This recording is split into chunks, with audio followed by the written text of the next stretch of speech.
இப்போ இந்த last 2 days இந்த லேண்ட்ஸ்லைட் நடந்ததுக்கு அப்புறம் அந்த நியூஸ் எல்லாம் பார்த்துட்டு இருக்கும்போது நான் ஃபர்ஸ்ட் சின்னதுன்னு தான் நினைச்சேன். பட் போக போக தான் அதோட தாக்கம் வந்து ரொம்ப பெருசுன்னு தெரிஞ்சுது.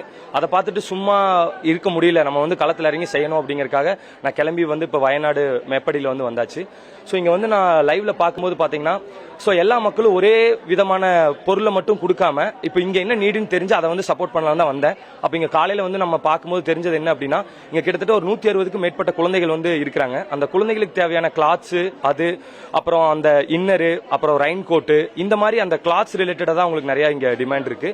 அது இல்லாமல் கிட்டத்தட்ட 700 பேர் வந்து இங்க இருக்காங்க. எக்ஸாக்டா கவுண்டிங் கூட இன்னும் பண்ண முடியலன்னு சொல்லி தான் அவங்க உள்ள மேடம் சொன்னாங்க. பட் அவங்களுக்கு தேவையான இந்த கிளாத்ஸ் ஐட்டம்ஸ் வந்து ரொம்ப ரொம்ப இம்பார்ட்டன்ட். ஃபுட்டு கூட இங்க நிறைய அவைலபிலிட்டி இருக்கு. ஸோ பாக்குற நீங்க எல்லாருமே இது பண்ணீங்க அப்படின்னா ரொம்ப ஹெல்ப்ஃபுல்லா இருக்கும்.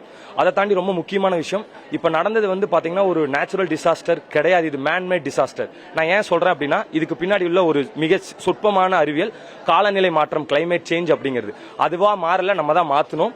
ஸோ இப்போ நம்ம பாக்குறது அப்படிங்கிறது அதோட ஒரு ட்ரைலர் மட்டும் தான். நீங்க இதே மாதிரி பாத்தீங்கன்னா ஹிமாச்சல் பிரதேஷ், ஹிமாலயன் ரீஜன்ல எல்லாமே இது நடந்திருக்கு. இப்போ வந்து இங்க ஒரு ஜஸ்ட் ஒரு அதோட ஒரு கோரத்தாண்டம் தான் இங்க பாக்குறது.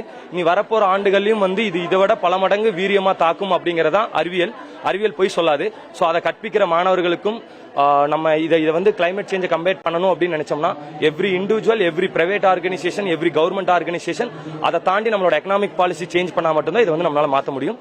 ஸோ எல்லாரும் சேர்ந்து இப்போ இந்த துயரத்தில் இருக்க இந்த மக்களுக்கு வந்து கை கொடுப்போம். நன்றி.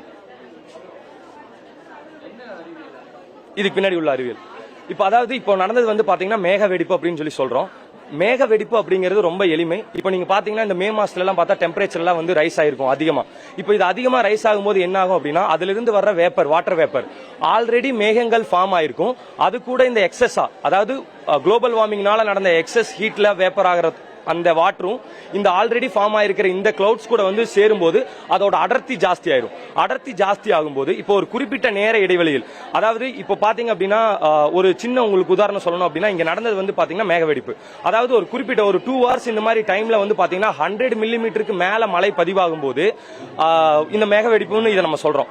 ரொம்ப சிம்பிளா எளிமையா மக்களுக்கு புரியுற மாதிரி சொல்லணும்னா, என்னால ஒரு 5 நிமிஷத்துல 1 லிட்டர் தண்ணி தான் குடிக்க முடியும், அவ்வளவுதான் குடிக்க முடியும். நீங்க ஒரு குடத்தை கொண்டு வந்து என்ன குடின்னு சொன்னா குடிக்க முடியாது. சேம் தான் இங்க வந்து இப்ப நடந்தது. அந்த மேக வெடிப்பு இப்போ டெல்லியில பாத்தீங்கன்னா நேத்து ஒரு 100 மில்லிமீட்டர் வந்து ரிசீவ் ஆயிருக்கும். இது எல்லாமே என்ன சொல்லுது அப்படின்னா, இந்த உலகம் வந்து ஒரு மிகப்பெரிய ஒரு அலாரமிங்ல இருக்கு இந்த கிளைமேட் சேஞ்சுக்கு. சோ இதை வந்து நம்ம அரசாங்கங்களும் சரி, பிரைவேட் ஆர்கனைசேஷனும் சரி, எல்லாமே சஸ்டைனபிலிட்டி நோக்கி போனா மட்டும்தான் நம்மளால இந்த பாதிப்பிலிருந்து வெளியே வர முடியும் அப்படிங்கறதான் சயின்ஸ் சொல்றது. சோ உங்க எல்லாத்தையும் தாழ்மையா கேட்டுக்கிறது அதுதான்.